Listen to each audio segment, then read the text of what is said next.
Pessoal, bom dia a todos, né? Estamos começando aí mais uma aula de Direito Penal 4. Hoje é 27 de agosto, turno da manhã. É nossa última aula e o tema de hoje, acabou que a nossa última aula estava prevista para a próxima semana, mas como houve uma das lives aí que não foi realizada durante o período, né? Eu substituí por uma aula, então nós encurtamos um pouquinho aí nossa programação. Mas, assim, então nós vamos hoje encerrar a aula e depois eu queria ver com vocês a questão da avaliação da última, né? Ela está marcada para o dia 3 a 6 de setembro, ou seja, pega aí fim de semana, tudo. Vamos ver se a gente consegue fazer. O que vocês acham de segunda a quarta-feira da próxima semana? Podemos mudar? O que vocês me dizem? Acho que podemos sim. Bruna falou, está falado? Então, vamos mudar. Eu vou colocar, avisar todo mundo. Então, nossa avaliação fica disponível aí de segunda até quarta-feira da próxima semana, né? Vai ser do dia 30 ao dia 1º de setembro, tá bom? Posso pedir uma outra coisa, na verdade? Em Pois vez não. de segunda a quarta, se pudesse, por exemplo, de quarta a sexta, porque nós temos uma prova de empresarial na terça-feira. Então, só para não ficar coincidente. Não, pode ser então. Então, vai ser do dia 1º ao dia 3. É isso, pessoal? Sim, eu acho que tá ótimo. também tá ótimo. Também tem prova da Juliana para algumas pessoas. Eu acho que fica melhor. Prova de processo civil também vai coincidir. Não, então, vamos fazer isso. Fica aberto aí de quarta até sexta da próxima semana, tá bom? Vai ser uma fechada, professor? Hã? A prova... Vai ser o mesmo estilo, Marcos, de sempre. Beleza. Tá bom? Pessoal, e hoje nós vamos falar de um tema que é drogas. Deixa eu só compartilhar aqui os slides com vocês.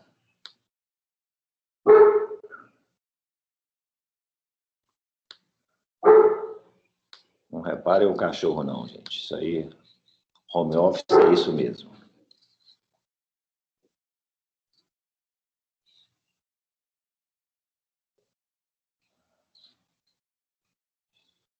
Pronto, então vamos lá. Pessoal, começando a primeira pergunta que gostaria de saber de vocês. Quem já usou drogas? Levante a mão, por favor. Remédio conta?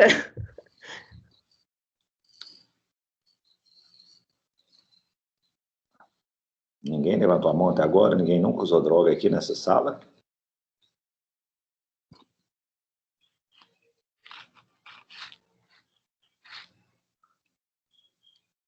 Eu me lembro de um juiz, uma vez, ele era um juiz de direito de Santa Catarina, que ele chegou e escreveu, pronto, agora o Vitor, Marcos, Letícia, isso. Ele escreveu o seguinte: nossa, ontem eu me droguei, não sei o quê, tá? E agora nesse fim de semana eu vou me drogar, não sei o quê, o pessoal, nossa, tal. E aí ele estava falando o quê? Ele estava falando de álcool, né?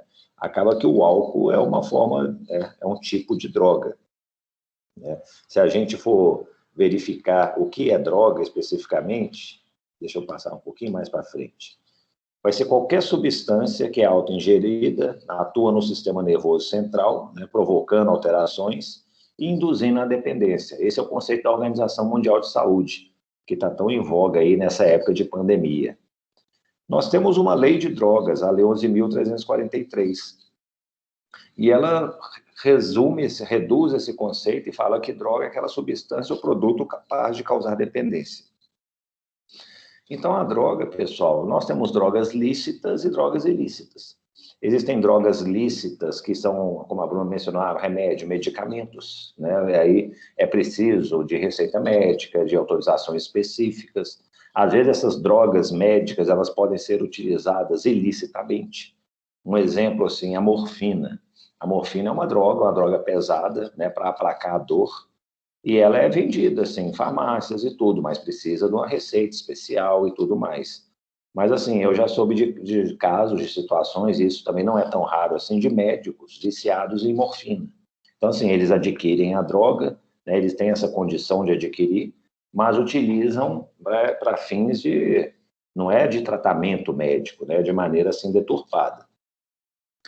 E aí, droga, pessoal, o conceito tem muito a ver com valores, né, de uma determinada sociedade. Eu estava vendo aqui, ó, essas duas situações, tem muita diferença? Tem pela quantidade, né? Se bem que não, né? Um é 300 quilos de maconha, o outro também, só que tem ainda cocaína. Dependendo, né, do extrato social da pessoa, são jovens de classe média. Dependendo, são traficantes de drogas.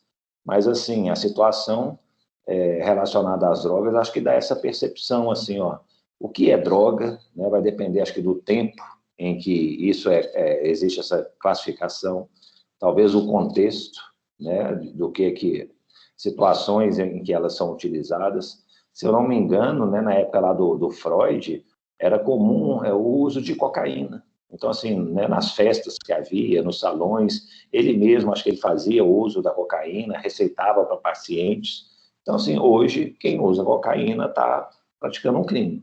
Ou vai ser um usuário de droga, ou vai ser um traficante de drogas. Então, a droga tem, né, ela é uma... Em torno dela, nós giramos o sistema de justiça criminal de uma maneira muito significativa, expressiva, né? Acaba que, acho que mais de um quarto da população carcerária, nós vamos ver mais adiante, é ocupado, né, o sistema penitenciário por pessoas presas em relação à droga, normalmente pequenos traficantes. Então, né, os processos criminais que tramitam no Brasil, né, boa parte deles está relacionada a drogas. Nós temos aqui em Belo Horizonte, acho que 3 ou 4 varas especializadas em drogas, entorpecentes. Então, assim, é algo que movimenta muito o nosso sistema de justiça. E a droga, pessoal, né, nós temos esse conceito aí genérico, né, o que ela seria, mas o importante é saber e conhecer essa portaria da Secretaria de Vigilância Sanitária, né, vinculada ao Ministério da Saúde. É uma portaria já antiga, ela vem sendo atualizada constantemente, mas ela estabelece o que é droga. Não que ela traz conceitos, ela traz o que é considerado, né? Quais substâncias vão ser consideradas drogas. E aí ela tem vários anexos, várias classificações que falam, ó, essa aqui é de uso restrito, essa aqui é de uso permitido com receita médica, isso aqui não sei o quê, essas aqui são realmente proibidas. E lá nós vamos ter, então, tudo isso. Normalmente não se fala na droga especificamente, mas se fala muitas vezes na substância, né, no princípio ativo da droga. Então, por exemplo, nós não vamos ter nessa portaria falando assim, ó, a maconha é uma das drogas proibidas, ou então ela vai ter de uso medicinal restrito. Lá vai estar falando sobre o tetrahidrocannabinol, que é o princípio ativo da maconha. Vamos avançar um pouco. Como é que foi a legislação? O Código Penal, desde 1940, já trazia um crime relacionado à droga, no artigo 281. Você sabe me dizer em qual título do Código Penal esse artigo 281 se incluiria? Qual o bem jurídico que está sendo tutelado? Uai, não é saúde pública, não? Sim, saúde pública. Então, é exatamente isso, né? Dentro dos crimes lá contra a economidade pública, nós temos um capítulo específico dos crimes contra a saúde pública, e é justamente esse bem jurídico que se procura tutelar, proteger, quando se criminaliza o uso, né, a venda, o comércio de drogas. Então, havia essa especificação lá, era um tipo penal muito restrito, até que ele foi substituído por uma lei específica, a Lei 6368 de 1976. Essa lei, ela trazia duas figuras muito comuns, que era o artigo 12 e o artigo 16. Isso aí na linguagem lá de presos, falava assim, você pegou 12, você pegou 16, o que é? O 12 era o tráfico de drogas. O artigo 16 era o porte de drogas para uso próprio. Então, assim, uma coisa era o usuário, outra coisa era o comerciante de drogas, né, com penas que variavam.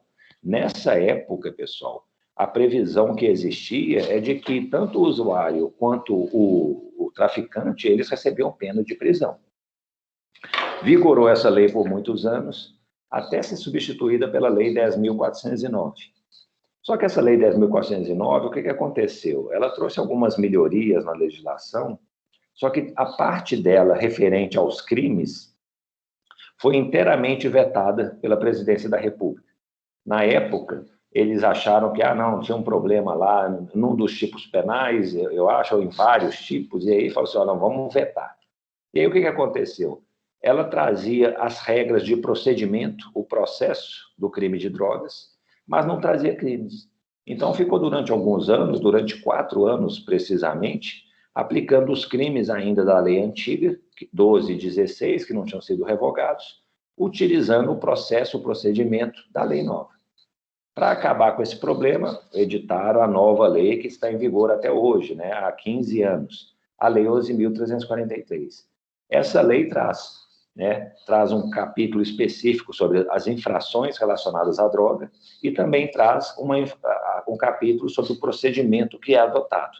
E, atualmente, é essa a legislação que está em vigor e que é adotada aqui no país. E aí eu pergunto para vocês, por que as pessoas usam drogas? O que me dizem?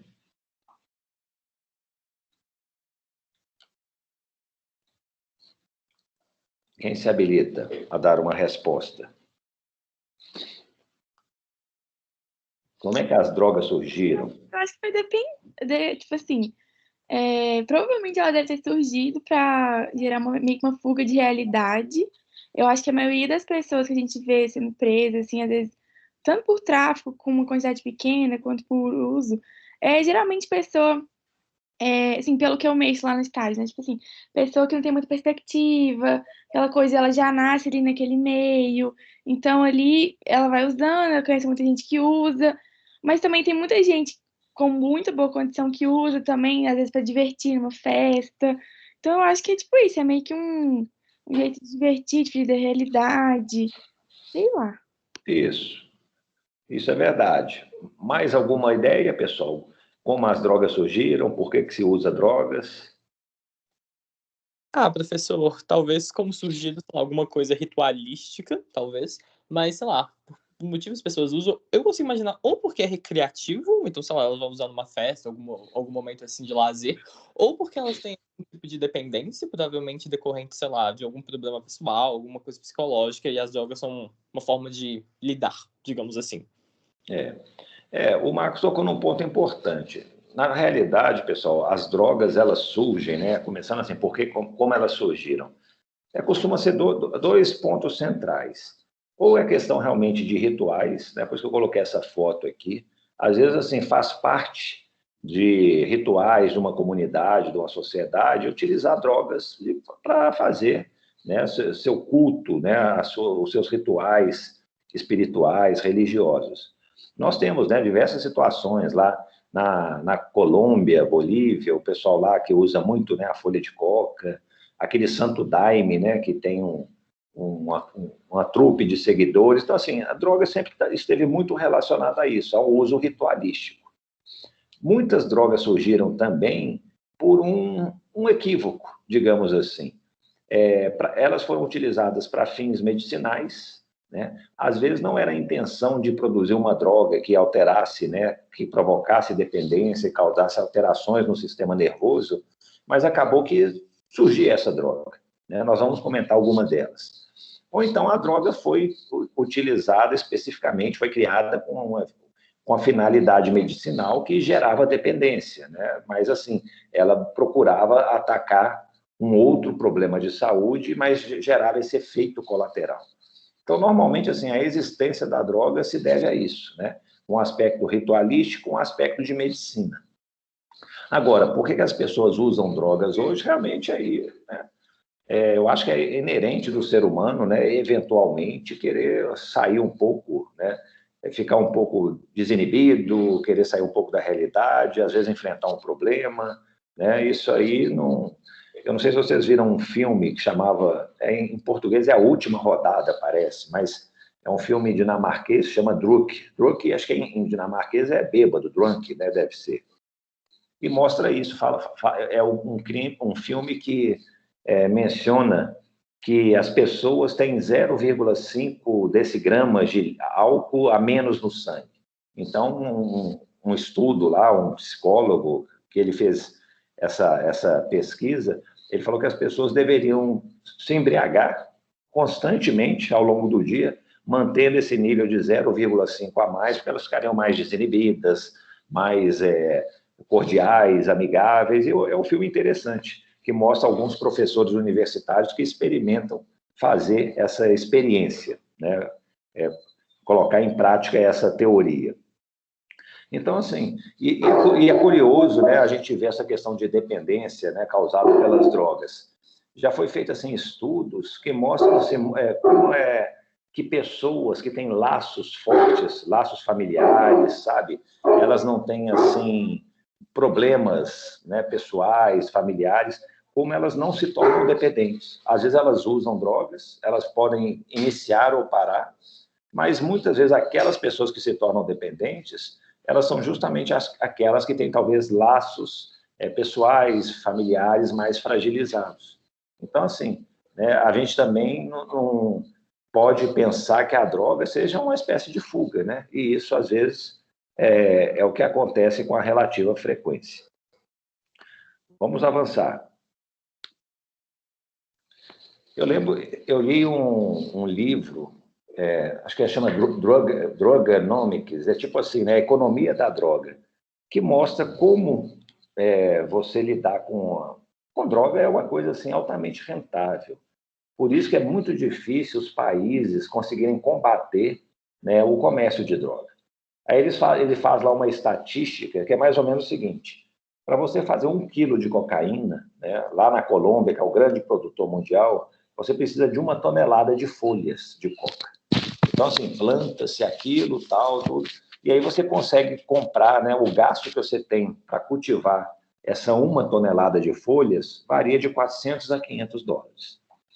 Aí, às vezes, o que acontece? Né? Você tem que ter um laboratório para misturar, né, a folha de coca com os outros produtos para poder gerar a cocaína. Você mistura com éter e tudo, seca, tem que secar as folhas, tal, depois tritura. E aí você gera a pasta base da cocaína. Essa pasta base, o custo dela vai ser 900 dólares, lá na Colômbia. Né? Então, o que acontecia? Os traficantes, alguns deles, por vezes, eles pagavam lá os agricultores só para plantar cocaína. Para outros, eles chegavam, não, você pode montar um laboratório aí e já fazer o processo de sintetização da droga. E aí vai produzir a pasta base. Se eles conseguem pegar esse quilo de pasta base, né, quando eles vão sair da Colômbia, o custo já está a 4 mil dólares. Se eles conseguem entrar nos Estados Unidos, que é o maior mercado mundial, né, tem fronteiras rigorosas, né, um controle sobre isso, já entra nos Estados Unidos por 20 mil dólares. E eles conseguem vender esse 1 quilo de cocaína nas ruas nos Estados Unidos entre 70 e 80 mil dólares. Como eles não vendem a cocaína pura, eles sempre estão misturando aí com algum outro produto, né? Eles falam lá bicarbonato, pó de mármore, qualquer outro pó branco, para poder render mais, né, a droga. Fala que se eles conseguem vender aí cerca de 150 mil dólares esse 1 quilo original de cocaína.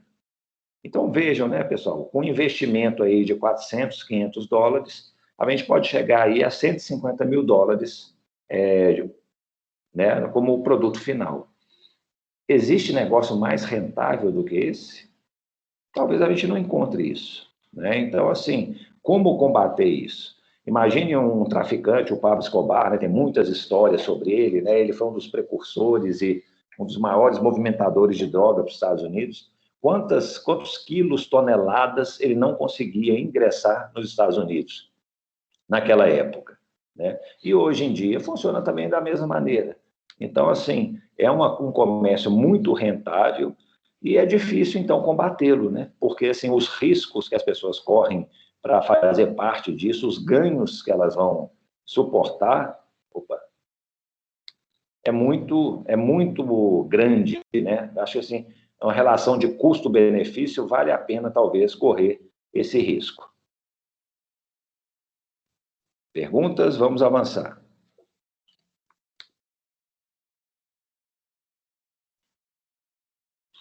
Opa, deu um... Ah, tá. Pessoal, e aí agora... Não sei se deu um... Pronto. Essas são, assim, acho que as drogas mais conhecidas, né, mais comuns que vocês já devem ter ouvido falar. Eu não sou um profundo conhecedor, não, mas acho que dá para falar, fazer uma pequena classificação delas, né? Igual, por exemplo, o que é o THC em amarelo do lado? É o tetrahidrocannabinol. Esse é o princípio ativo da maconha. Não só da maconha, né? O haxixe também tem como princípio ativo esse THC. E tem também o skunk. O skunk também é uma coisa. Qual que é a diferença entre um e outro? A maconha é aquela, né? São as folhas, o mais básico, né? Você planta e, né, já utiliza a droga sem muita preparação. O haxixe, ele já tem como é que fala? Uma concentração de THC um pouco maior. Eles falam, né, que o haxixe vem até da expressão em árabe, hashishim, que eram assassinos, que na época lá eram aquelas pessoas lá viviam no Oriente Médio, que eram realmente os mercenários que matavam pessoas, e para isso eles estavam sempre drogados, utilizando essa droga para motivá-los a cometer crimes. E o que é o skunk? O skunk, eu acho que até já me falaram que isso não é verdade, né? Mas o nosso conjunto de música aqui mineiro, o skunk, né, é com letra A. Mas, obviamente, que se eles chamassem com a letra U, todo mundo ia chamar eles de skunk, né? A pronúncia não seria essa. Mas já me falaram que o skunk é um ritmo musical, né? Mas o skunk é o quê? É uma maconha, né, com um princípio ativo assim, né, feito em laboratório, tudo, muito concentrado, que às vezes tem um potencial, né, de um efeito sobre o organismo que dá 20 vezes maior do que a maconha, ou seja, é uma droga assim, muito potente. Nós temos aí, por exemplo, a cocaína, né? Tem drogas, nós temos aí drogas naturais, sintéticas, né? Sintéticas são aquelas feitas em laboratório, como o êxtase, o LSD. A natural é uma maconha. A cocaína a gente pode considerar como natural, se a gente não tem um processo de refino da cocaína, né? Mas assim, não é um processo exclusivamente laboratorial como outras drogas. Né? A cocaína, ela também tem seus derivados aí, né? A merla, eu coloquei aqui, tem um oxi, o oxi não está aqui. O crack, o que é o crack? O crack é aquele tipo assim, é uma cocaína, né? Os resquícios daquela cocaína mais básica, é o nome, né? Isso aí eles falam que surgiu na década de 80, 90, lá nos Estados Unidos. E esse nome de crack é justamente porque eles falam que quando você está consumindo, né, ele é vendido em pedras, e quando você está fumando esse crack, vai dando essas pedrinhas vão quebrando, dando um barulhinho, né, parece um crack, crack, crack, e por isso aí esse nome. Mas ele é o quê? Ele é formado a partir da pasta básica da cocaína, né? A cocaína ela é toda refinada, né? Tudo, e o crack não. E aí ele pega esse produto, né, mistura aí com éter, acetona, tal, para poder, às vezes com coisas até muito piores, né? Às vezes até eles já falaram assim, óleo diesel, tudo, para poder tentar refinar, né, esse pó, e aí vira essas pedrinhas. A merla, né, é um subproduto também da cocaína, feito com sobras dela, se mistura com éter, bicarbonato, querosene, não é óleo diesel não, gente, é querosene. E é fumada também como uma mistura de cigarro. Nós temos também, pessoal, drogas que são decorrentes da papoula. O que é a papoula? Né? É uma planta. Lá no Oriente Médio isso era muito comum. Tem um filme, né? Acho que deve ter na Netflix, O Gangster, que mostra na época da Guerra do Vietnã como é que um traficante americano, era uma história real, que mostrava o departamento de polícia lá de Nova York, altamente corrupto, mas aí tinha um gangster que ele combinava lá com o pessoal do Oriente a produção do ópio a partir da papoula, e esse ópio era trazido, né, em aviões, às vezes até em aviões militares dos Estados Unidos, né? Eles tinham um verdadeiro esquema lá de corrupção, e aí era vendido no mercado americano. Então, assim, o que deriva, né, essas drogas da papoula? Nós temos aqui a morfina, por exemplo. A morfina, eles falavam assim que, né, a pessoa toma aquilo para aplacar dores. E aí eles falavam assim, ó, isso aí provoca até uma sonolência, a pessoa vai para os braços de Morfeu, daí o nome de morfina. Então, assim, durante a guerra, isso é coisa antiga, gente. Na época de Napoleão, né, foi desenvolvido aí para os feridos de guerra, né, que tinham, às vezes, membros amputados, né, lesões gravíssimas, eles davam a morfina para a pessoa aplacar aquela dor. Só que o que eles perceberam? Eles perceberam que a morfina era altamente dependente, né? O pessoal ficava viciado. Depois que se curava, sei lá, terminou o tratamento, amputou a perna, tudo, eles queriam continuar usando a droga. Então começaram a pensar numa droga heróica, que eles falaram, né? Uma droga que fosse tão eficiente, mas que não gerasse dependência. E aí criaram a heroína. Só que a heroína depois se provou que é muito mais tóxica do que a morfina. E hoje em dia, né, o que a gente vê de tratamento médico é com morfina, não é com heroína. Nós temos também, né, os barbitúricos. O que é barbitúrico, gente? São os rebites. Já ouviram falar nisso? Rebite, o que acontece? São estimulantes.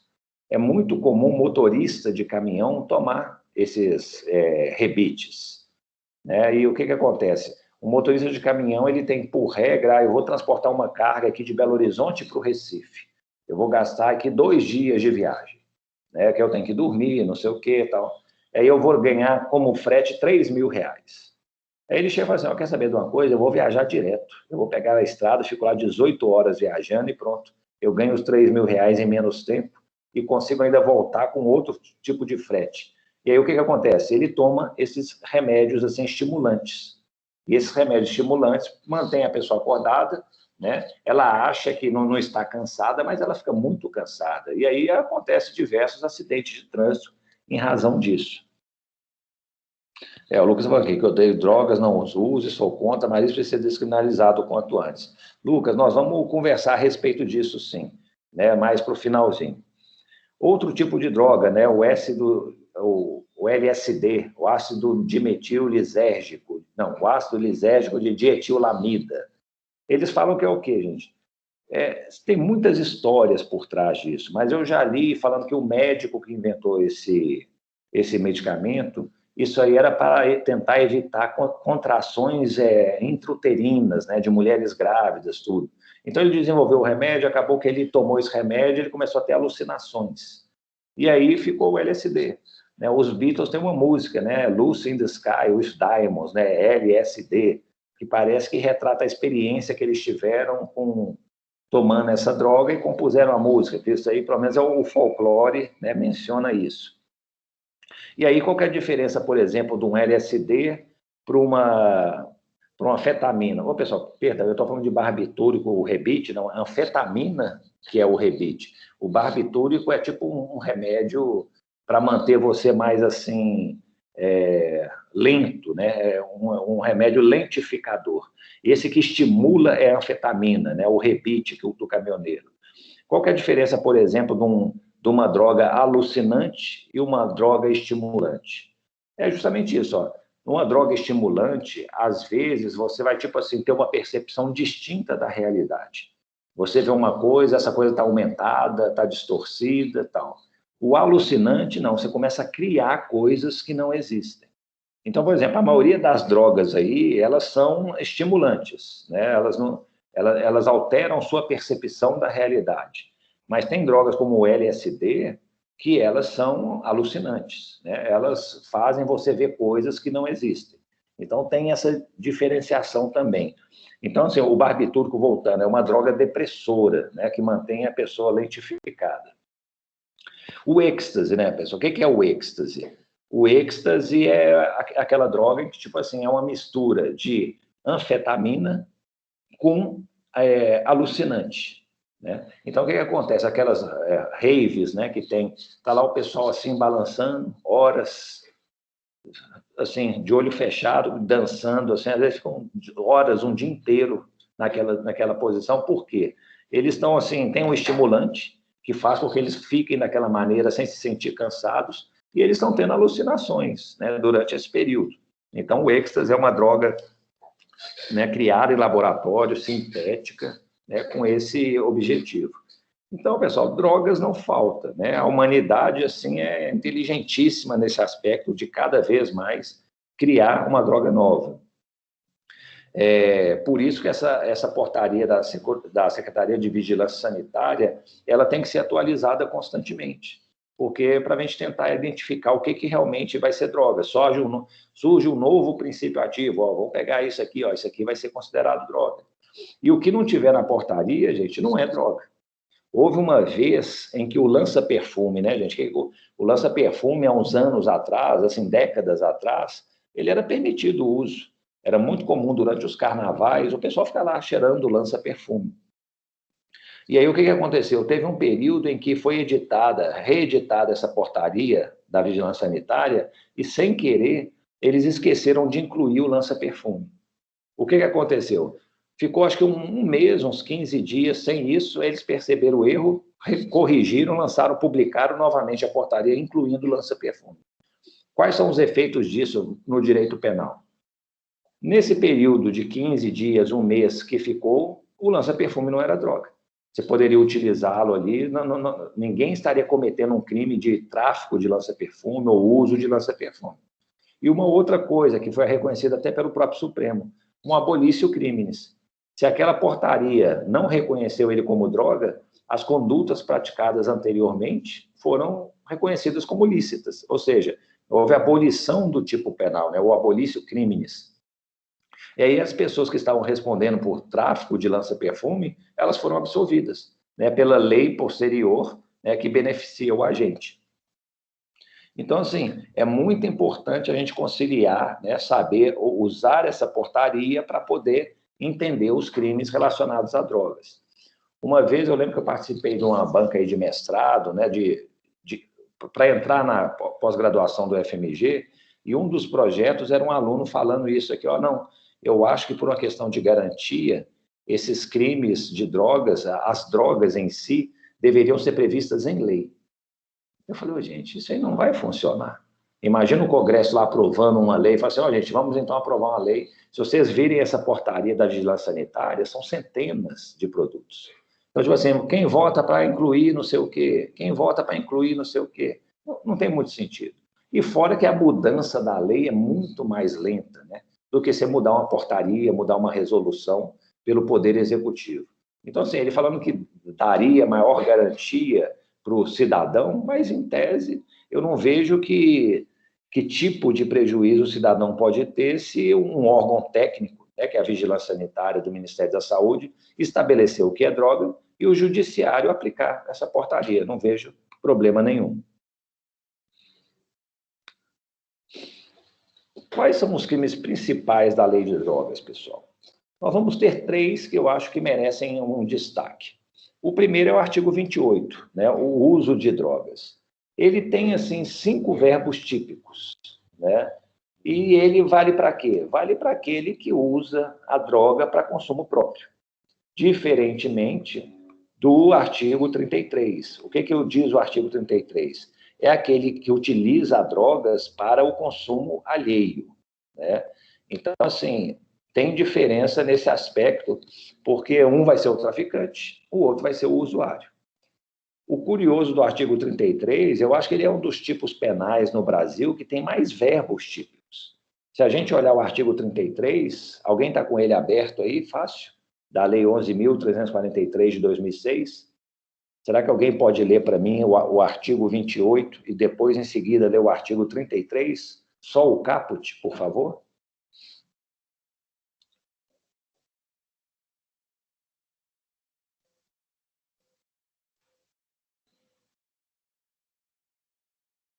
Eu posso ler aqui. O artigo 28 é: quem adquirir, guardar, tiver em depósito, transportar ou trouxer consigo para consumo pessoal drogas sem autorização ou em desacordo com a determinação legal ou regulamentar, será submetido às seguintes penas. Isso, ótimo, Bruna. E o 33, por favor? O 33 é: importar, exportar, remeter, preparar, produzir, fabricar, adquirir, vender, expor à venda, oferecer, ter em depósito, transportar, trazer consigo, guardar, prescrever, ministrar, entregar a consumo ou fornecer drogas, ainda que gratuitamente, sem autorização ou em desacordo com a determinação legal ou regulamentar. Isso, obrigado, Bruno. Pessoal, no artigo 33, acho que só o verbo pensar, que não foi incluído. Porque eu falo o seguinte, Se você encostou em droga e a finalidade é de ceder para terceiro, é tráfico de drogas. Então, nós temos os mais diversos verbos tipo, às vezes, muitos deles próximos, guardar e ter em depósito, né? Importar, vender, ceder, tudo. Ou seja, a lei quer coibir todas as formas possíveis de mercancia. E qual que é a diferença entre os dois tipos penais? O uso de drogas, pessoal, ele sempre foi punido com prisão, até essa lei aqui, 11.343, 2006. Hoje, o usuário de drogas, ele não vai mais para a prisão, continua sendo um crime, ele vai ser processado lá no juizado especial, né, que para as infrações de menor potencial ofensivo, mas as penas previstas lá para ele são penas restritivas de direito. Vai ser uma advertência, vai ser o pagamento de uma prestação pecuniária, prestação de serviço à comunidade, participar de programas, né, educacionais dos malefícios da droga. Então, assim, o objetivo é evitar o cárcere para isso. O Lucas está perguntando, o juizado estadual, Lucas, né? Normalmente, pessoal, drogas é crime da Justiça Estadual. Ele vai ser da Justiça Federal quando for internacional. Então, o que acontece? Um tráfico internacional de drogas vai para a Justiça Federal. Uma associação internacional para tráfico de drogas vai para a Justiça Federal. Mas, em regra, são crimes da Justiça Estadual, que tem varas especializadas para isso. E lembre-se, pessoal, não precisa, na Justiça Federal, esses crimes internacionais, não precisa nem tocar o solo estrangeiro, tal, basta a intenção. Então, se nós estamos, isso é muito comum de acontecer, estamos aqui no aeroporto de Confins, tem uma pessoa aqui querendo pegar o voo da TAP, né, que sai daqui de Belo Horizonte e vai para Portugal. Ele está com droga para vender lá em Portugal, é tráfico de drogas. Ele não precisa nem entrar no avião. Se na sala de embarque ele foi preso com as drogas, o destino era Portugal, tal, vai ser considerado, né, o tráfico internacional, porque a intenção dele era nesse sentido. O tráfico de drogas, por sua vez, pessoal, ele tem penas aí que varia de 5 a 15 anos. E tem também multas, né? Dias multas, sim. Esses crimes de droga, o pessoal chegou e falou assim, o legislador, vamos atingir o bolso do traficante. Então, os dias multas são elevadíssimos. Nós temos aí penas aí de 1.500 dias multa e tal. Acaba que o problema é que nós temos pequenos traficantes no Brasil, a maioria que é presa, né? Os grandes traficantes já é difícil, né? Essas penalidades são voltadas para esses grandes traficantes. Mas acaba que, né, normalmente, quem são presos são os pequenos traficantes. Eu já vi casos de prisão de pessoas com 1 grama de cocaína. Ah, mas 1 grama ele foi preso? Sim. Mas por que ele foi preso? Não, porque ele estava repassando a cocaína.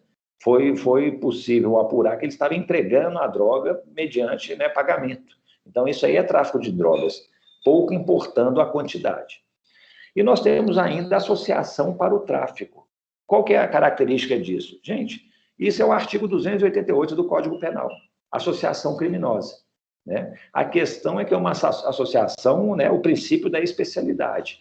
Se existem pessoas que se unem para traficar drogas, essa união vai ser aplicada o artigo 35, né, da Lei 11.343 de 2006. E um detalhe, né, a nossa associação criminosa, ela precisava de 3 ou mais pessoas, né, o artigo 288.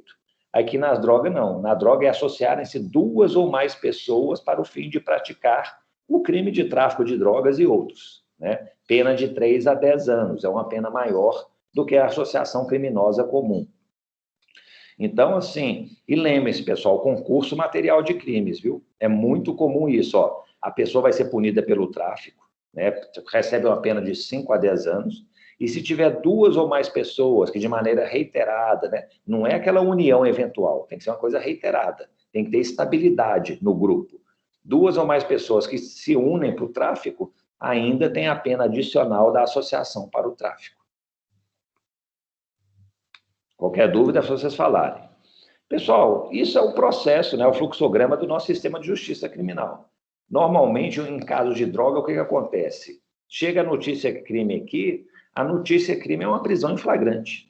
A polícia está vendo alguém vendendo drogas na rua, em algum local, prende essa pessoa em flagrante. Aí, né, instaura-se, né, um inquérito, é feita talvez uma pequena investigação, muitas vezes nem precisa de muita investigação. Uma das provas mais fáceis de se produzir, gente, e se condenar, por isso que é uma máquina de condenação de traficantes, é justamente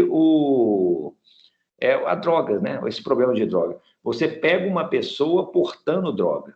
Pronto, para ela provar o contrário já é muito difícil. Né? Pegou a pessoa em flagrante, né? Portando uma substância que é ilícita. A discussão normalmente vai girar se essa droga vai ser para consumo próprio ou para consumo alheio. Se você está com poucas gramas, então até fica mais fácil desclassificar para o uso. Mas se você foi pego com 1 quilo de cocaína, 1 quilo de maconha, já vai para uso próprio, aí a tendência é não aceitar isso. O Lucas está perguntando, apenas o tráfico internacional vai para o federal? Isso, Lucas, só o tráfico internacional que vai para a Justiça Federal. Então, pessoal, aí nós vamos ter uma pequena fase de investigação, passamos para a fase judicial e depois a pessoa vai ser presa. Né? Normalmente, esses crimes, a pessoa ela é presa em flagrante, ela responde ao processo presa e ela vai cumprir pena, né? Às vezes sem recurso, sem nada, transitou em julgado em primeira instância, ela está lá cumprindo a pena dela. E como é que é o procedimento da lei? O procedimento é esse, né? Vai oferecer o Ministério Público, depois que ele recebe lá o inquérito, ele vai oferecer uma denúncia, pode indicar até 5 testemunhas, o réu é citado para apresentar uma defesa, ele apresenta a defesa e só depois que ele apresentou a defesa, o juiz recebe a denúncia. É diferente do processo comum, né, do procedimento comum.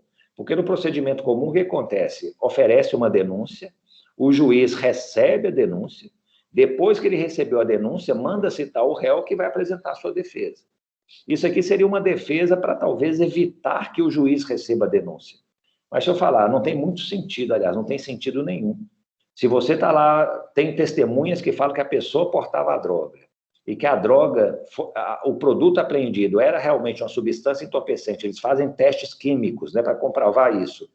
Há indícios da autoria e prova da materialidade. Né? Então, assim, para um juiz não receber a denúncia seria muito raro. Mas, de qualquer maneira, embora tenha essa inversão em relação ao procedimento comum, o juiz marca uma audiência de instrução e julgamento.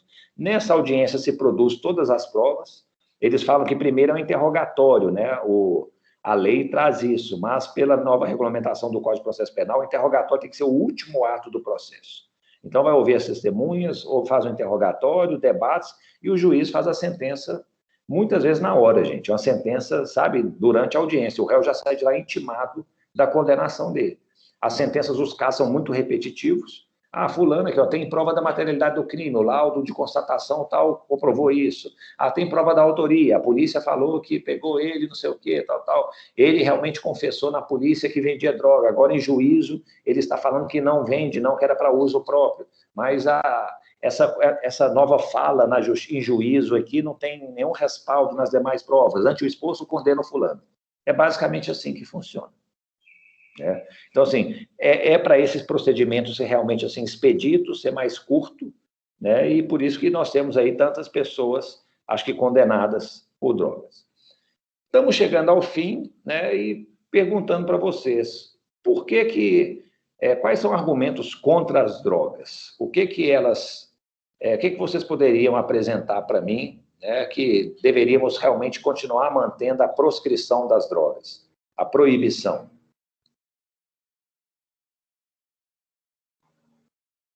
Podem escrever no chat aí, se não quiserem falar. Me diga aí, quais são os malefícios que as drogas podem causar?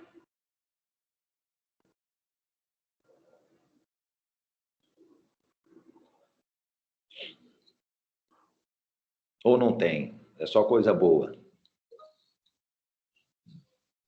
Isso, Lucas. Então, pode... Dependência química. Eu evito problemas de saúde pública, tipo, gastos com tratamentos em relação a essas pessoas.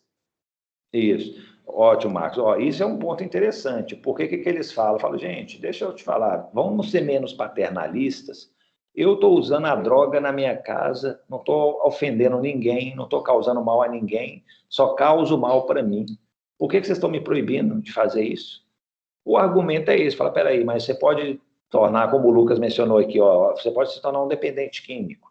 E aí o que vai acontecer? Isso aqui vai ser custo. Você tem como tratar isso? Ah, não, então você vai lá para o serviço público, a saúde pública. Então nós vamos ter gastos para, né, ter com você para evitar essa dependência, para te tirar do vício. Mas isso vale para o álcool também, né, gente? Que é uma droga ilícita, né? No passado, o álcool já foi proibido, hoje não. Mas, assim, né, um dos argumentos é justamente esse, os gastos com saúde pública que o Estado vai ter com os, né, usuários de drogas. Eu acho que uma coisa também que é complicada na droga é que, querendo ou não, ela tá muito. Quando é um tráfico mais pesado, assim, ele sempre está muito associado com outros crimes, tipo, questão das armas, e também com a criação de um poder paralelo muito complicado, né? Tipo assim, a gente vê as comunidades e tal, o tanto que existe um outro estado além do nosso, aquela coisa ali de, sei lá, de uma legislação paralela mesmo, de um comportamento social paralelo, que eu acho que também a lei tenta coibir, né? Clarice, exatamente isso, né? Eu não sei se vocês já viram aquela série da Netflix, o Narcos, né? E também tem livros que mostram o Pablo Escobar, que ele contratou um grupo lá de loucos para invadir a Suprema Corte da Colômbia. E eles foram lá e mataram vários ministros, né? Então, assim, imagine a força que ele não tinha na época. Eu já, em uma das minhas aulas, eu falei do juiz sem rosto, né? Que teve também origem na Itália e lá na Colômbia. O que era o juiz sem rosto? Era o juiz que ele não se identificava. Ele fazia as audiências atrás de um negócio de proteção, tudo, ninguém via, não sabia quem ele era, e ele proferia as decisões, tudo, sem ninguém. Para quê? Uma forma de tentar não ser atacado, morto por esse Estado paralelo. A gente vê as milícias lá no Rio de Janeiro, né? Essas milícias lá, o que move elas lá? É muita droga, né? É lógico que, tipo assim, elas ganham também dinheiro cobrando, né, dos moradores, né? Eles prestam serviços para os moradores e tudo, mas o que motiva tudo lá é droga, é venda de drogas, né? E aí o que acontece? Para poder vender drogas tem que ter armas, né? Uma forma de proteção para você lutar contra um outro traficante, para você defender seu território. Então, assim, realmente, corrupção, nossa, tem demais relacionada à droga. Então, assim, esse comércio de drogas realmente ele movimenta, né, ao redor dele muitos outros delitos, né, de tráfico de armas à corrupção. Então, é uma coisa, assim, muito séria mesmo. O Lucas está falando, mas se não for crime, não vai justamente acabar com esse poder paralelo? Vamos chegar lá. Pessoal, temos argumentos a favor das drogas?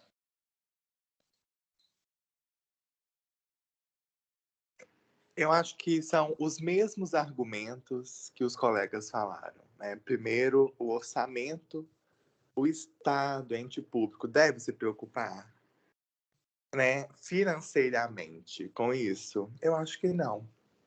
Aí, o mesmo argumento da Clarissa. Isso cria o poder paralelo? É a droga que cria o poder paralelo ou é o crime que cria o poder paralelo? São as mesmas coisas. Acaba que é uma faca de dois gumes, né? Tem o mesmo problema, a gente pode olhar sob duas perspectivas. A Bruna está falando, né? O potencial medicinal das drogas, ou seja, a droga faz parte da sociedade, é importante para isso. O que a gente poderia fazer, então, pessoal, a respeito das drogas, né? O que seria, talvez, a melhor solução? Vale a pena continuar combatendo, né, o tráfico de drogas ou, né, não?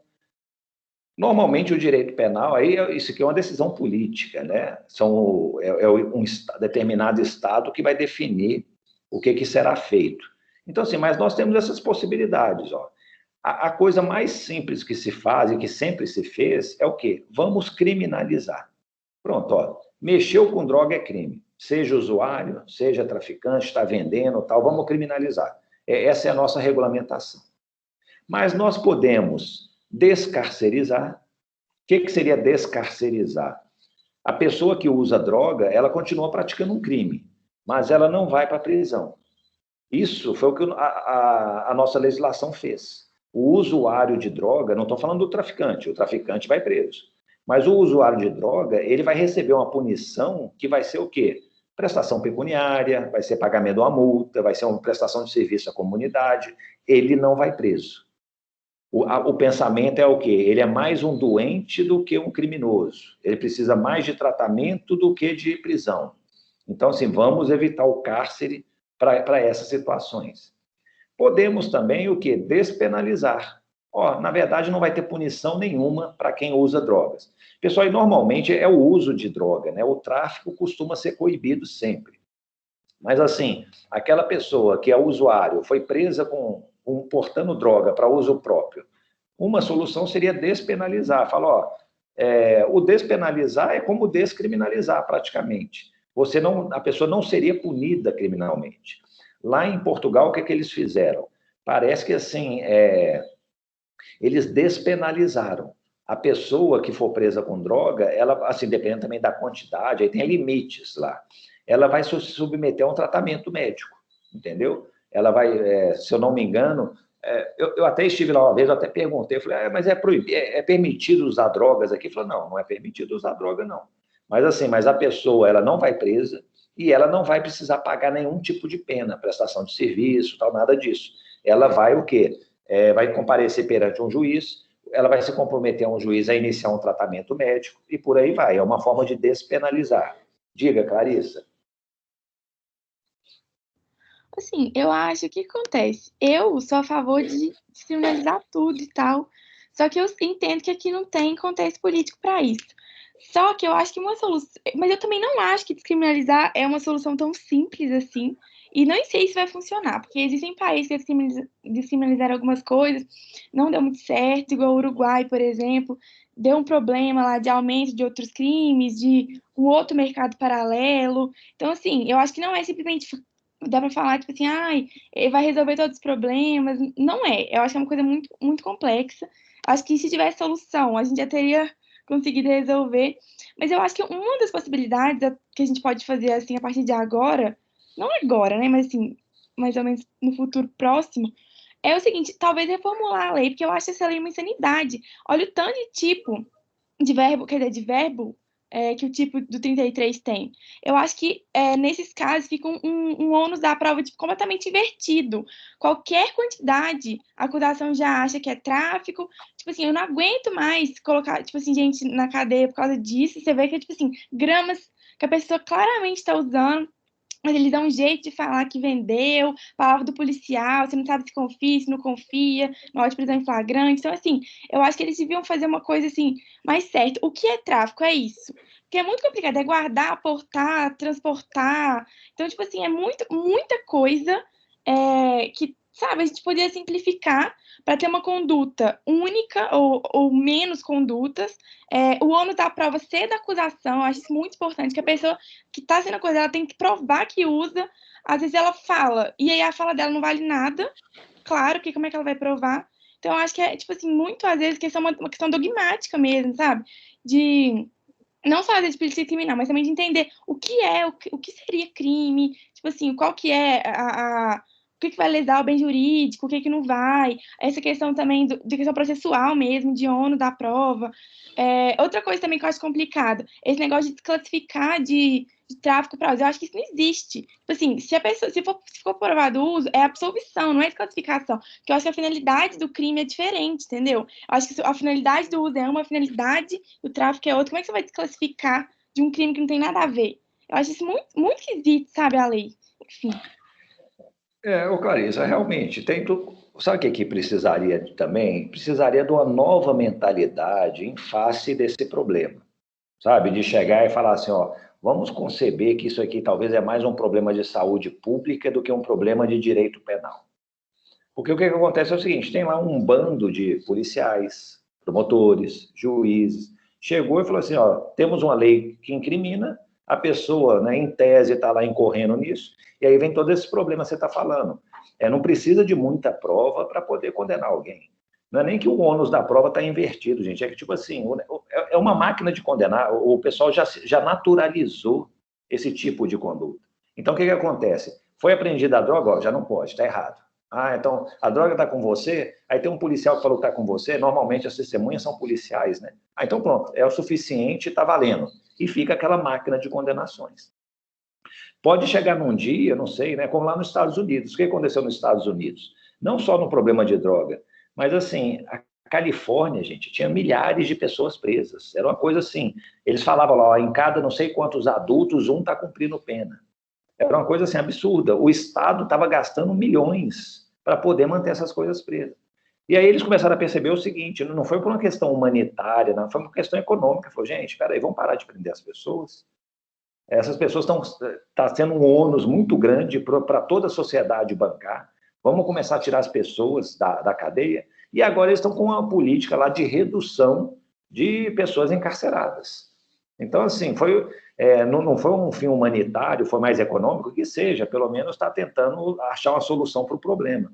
Talvez a gente também vai caminhar para isso. A nossa população carcerária só aumenta.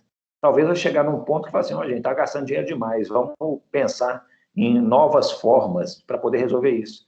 Porque também é o seguinte, prendeu o pequeno traficante, e aí? Diminuiu a criminalidade? Está reduzindo a questão das drogas? Não, esse que é o grande problema. E aí, Clarissa, você falou em descriminalizar. O descriminalizar, o que vai acontecer? Aquela pessoa que usa drogas para consumo próprio, aquilo não será crime. Ela pode fazer isso, assim, a princípio, em qualquer lugar, na rua, né, em casa, tal. Mas tem um grande problema. Normalmente, quando você descriminaliza o uso, você mantém criminalizado o tráfico. Então, o que acontece? Aquela pessoa que está praticando uma conduta que agora é lícita, ela tem que recorrer a alguém que está praticando algo ilícito para comprar a droga. E aí, o que acontece? Mais desigualdade no sistema. Normalmente é o quê? É o pessoal da Zona Sul, que tem dinheiro, não sei o quê, que está usando droga. Ela vai lá na periferia, no subúrbio, na zona mais pobre, para quê? Para pegar do traficante a droga. O traficante continua sendo preso. Aquele da Zona Sul, não. Então, assim, eu acho que só aumenta a desigualdade. Por isso que, em alguns países, o que eles estão fazendo? Vamos legalizar. O que é legalizar? Não só o uso da droga vai ser permitido. O comércio da droga também, sob algumas balizas, também vai ser permitido. Então, você não precisa recorrer a alguém que está cometendo um crime para poder adquirir sua droga. Deixa eu ver aqui as mensagens que vocês estão mandando, pessoal.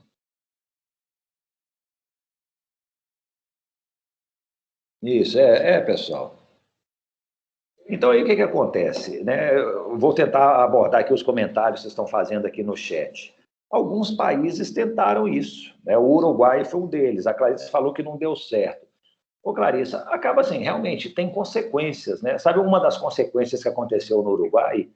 Como se permitiu lá a venda de droga, né? Como é que é a venda? Ou você vai comprar em farmácias, tem um limite que, se não me engano, acho que são 10 gramas por semana, você pode comprar 40 gramas por mês.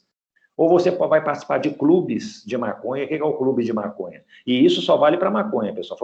A experiência se restringiu a essa droga. Você vai participar de clubes que você planta a droga e você pode retirar, eventualmente, as drogas que são plantadas aí. Um clube, acho que até 99 pessoas, uma coisa não, acho que são 99 pés de maconha. Tem até número. O que o governo uruguaio fez? Eles calcularam, antes de editar a lei, qual que era o consumo do ano anterior de maconha no país. Eles falaram, 2 milhões de toneladas. Aí isso, então nós vamos autorizar agora, nesse próximo ano, que as empresas, os clubes de maconha, produzam 2 milhões de toneladas. É o que o consumo interno aqui está exigindo. E aí o que acontece? Você tem que ser residente no Uruguai para poder usar droga, ou então você tem que ser residente, você pode até ser estrangeiro, mas tem que ser residente. Então, assim, o turista não pode ir lá fazer turismo drogadito, digamos assim. Você tem que ir lá, só o morador do Uruguai que pode fazer fazer parte desses clubes de maconha. Uma agricultura familiar, Lucas, mais ou menos isso. O que aconteceu lá? Aconteceu que, tipo assim, havia traficantes de droga, só que o mercado deles reduziu demais. O que aconteceu? Eles começaram a matar os outros, aquela guerra de sobrevivência. Começou a ter realmente uma mortandade muito grande. Hoje parece que firmaram-se os grupos, porque, gente, não tem como você fazer tudo 100% legalizado. Sempre vai ter um poder paralelo aí, alguém atuando debaixo do pano. Talvez oferecendo preços melhores, sabe? Talvez oferecendo, além da maconha, outro tipo de droga. Às vezes, tipo assim, nós não vamos atuar tanto no ramo da maconha, vai ser no ramo da cocaína, que não está legalizada, né? Mas, assim, os Estados Unidos foi outra experiência. Eu sempre pensei, falei, gente, o Brasil nunca vai liberar as drogas enquanto os Estados Unidos não fizer isso. Porque os Estados Unidos é a polícia do mundo, né? Eles já investiram trilhões, mais de $1 trilhão no combate à droga no mundo. E eu falei, o Brasil fica sobre, né, a influência dele, dificilmente é poder desafiar os Estados Unidos nesse sentido. Só que lá eles começaram a fazer isso, né? O que aconteceu? Alguns estados começaram a permitir, né, pela legislação estadual, que se plantasse maconha e se vendesse em cafés, comércio de maconha. O que aconteceu? Tem estudos, eles estão fazendo estudos ano a ano. Então, por exemplo, o Colorado é um estado americano, falou que assim, a receita de impostos aumentou demais. É um comércio, é uma atividade muito lucrativa. Falou que o número assim, de acidentes de trânsito teve um pequeno aumento, mas assim, pouco expressivo, entendeu? Por usuários de droga. Então, assim, os gastos de saúde pública permaneceram os mesmos. Então, assim, eles estão fazendo análises para verificar se realmente vale a pena fazer isso. Mas lá, eu me lembro que eu fui onde que eu fui, não foi no Colorado, não, foi lá em Washington, né, o estado de Washington. E aí eu passava lá, tinha umas lojas arrumadinhas, uns cafés bonitos, não cheguei a frequentar lá, não deu tempo. Mas, assim, eu vi de longe, passei em frente. Então, assim, é tudo muito bem planejado, né? Os produtos que eles têm para vender, não é só o consumo de droga, tem produtos alimentares e tal. Eles estão percebendo que vale a pena você legalizar o comércio de drogas. O que significa? Lá não tem mais tráfico? Não, tem. Tem pessoas que plantam drogas ilegalmente, sem autorização do Estado, e que são punidas por isso, continua sendo tráfico de drogas. O que vai acontecer aqui no Brasil, gente? Aqui no Brasil tudo é imprevisível, né? Teve um ministro da Fazenda aí do governo Fernando Henrique Cardoso, o Pedro Malan, que ele falava, no Brasil até o passado é imprevisível, até o passado pode mudar, e é mais ou menos por aí. Então a gente não tem a mínima ideia do que vai acontecer.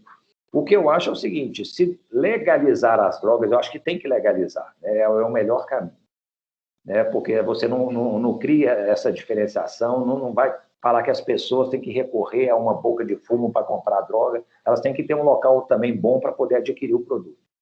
Mas assim, e os traficantes? Eles vão virar o quê? Vão virar padres, pastores, vão começar a estudar na universidade? Não. Eles vão continuar cometendo crime. Mas para qual crime que eles vão começar? Será que vai continuar as milícias explorando lá as comunidades na favela? Talvez sim, né? Talvez eles vão fazer um tráfico paralelo? Provavelmente. Tentando oferecer, acho que um preço mais barato, não sei, alguma coisa atrativa para isso. Não sei se você sabe, por exemplo, cigarro, né? Nós temos os vendedores legalizados de cigarro aqui no Brasil, mas é muito comum você comprar cigarro paraguaio, que é um preço muito mais barato, ou às vezes o cigarro é falsificado, e trazer para o Brasil para vender aqui e ter lucro. Ou seja, é um comércio de tabaco que é lícito, mas existem os traficantes de tabaco. Eu já peguei processo criminal aqui, em que foram paradas 2 carretas, elas tinham 2 carros escolta, sabe, vindo desde o Paraguai, estavam aqui em Minas Gerais já, ou seja, transportando o tabaco do Paraguai, ou seja, trazendo lá uma droga que é lícita aqui no país, mas fazendo de uma forma ilícita. E isso vai acontecer com a droga? Eu acho que talvez sim. Então, assim, mas uma coisa que eu penso, que eu acho que é certa, é o seguinte, houve um estudo da London School of Economics, né, tinha lá, acho que 3 prêmios Nobel que fizeram esse estudo, economistas, juristas e tal. Eles fizeram um relatório e falaram o seguinte, isso aí tem alguns anos, uns 4, 5 anos.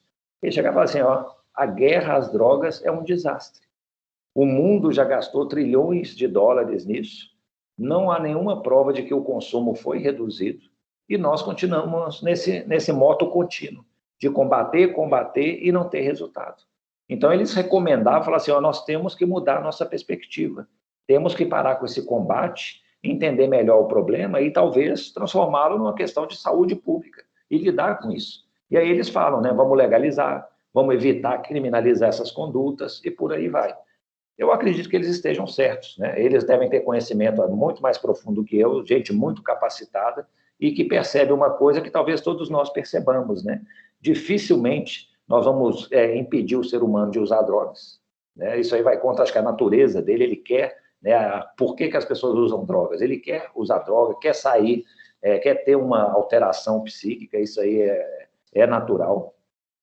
E não adianta, a lei penal não tem sido um elemento que inibe, que intimida as pessoas para evitar esse uso. Então, é um problema sério que nós temos. Enquanto isso, o que acontece?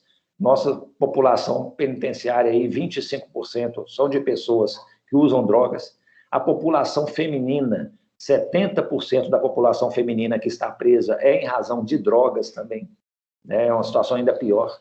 E, às vezes, são pessoas muito jovens, né, que estão presas, uma prisão, às vezes, de uma longa duração, e por um crime, gente, que eu acho que talvez daqui 50, 30 anos, quando a gente olhar para trás, a gente vai chegar e falar assim, pô, mas eles eram presos naquela época por isso, porque entregava maconha para outra pessoa, isso era crime. Pegava quantos anos? 5 anos, pelo menos? Nossa, como aquele povo era atrasado. Ok, pessoal? Dúvidas? Alguma questão?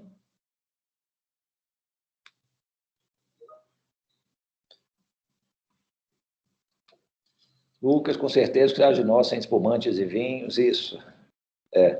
Gente, o problema realmente é muito sério, né? E a gente tem que realmente, acho que, mudar a perspectiva. É o que eu sempre falo, quando eu mexo aí na administração da justiça. Se a gente continuar fazendo o que tem sido feito, nós não vamos ir para lugar nenhum diferente de onde nós já estamos. Então, a gente tem que ter uma nova perspectiva para poder enfrentar esses problemas que surgem para a gente. Pessoal, muito obrigado aí pela audiência de vocês, né? Agradeço a presença de todos. Foi ótimo o semestre, assim, né? Dentro das nossas limitações, seria melhor, eu acho, se tivéssemos aí um semestre presencial. Parece que o UFMG, a partir do próximo semestre, já vai começar com optativas presenciais. Eu mesmo devo oferecer uma, né, da Clínica de Trabalho Escravo e Tráfico de Pessoas. Se eu não me engano, acho que nós vamos fazer as aulas na quinta-feira, na parte da manhã. Acho que de 10 às 11, alguma coisa nesse sentido. Então, assim, se vocês tiverem interesse de conhecer mais um pouquinho do trabalho da clínica, e nessa disciplina optativa, a gente procura, né, ensinar aos alunos, assim, como fazer uma audiência, elaborar uma petição, técnicas de interrogatório, tal, habilitar o estudante a poder defender, né, uma vítima de trabalho escravo, prestar uma assistência para ela. Né? E é bom que vai ser semipresencial. Nós teremos alguns encontros aqui na faculdade, né, e teremos também aulas online. Né? Então, se animarem, encontramos no semestre que vem. No mais, agradecer a todos aí a presença, né, a compreensão. Vamos, então, marcar nossa prova de quarta a sexta da próxima semana. Vou reprogramar isso. E qualquer dúvida que vocês tiverem, eu estou aqui à disposição. Tá bom, pessoal? Um abraço aí para todos. Sim, quem estuda de manhã pode participar, sim, Lucas, sem problema.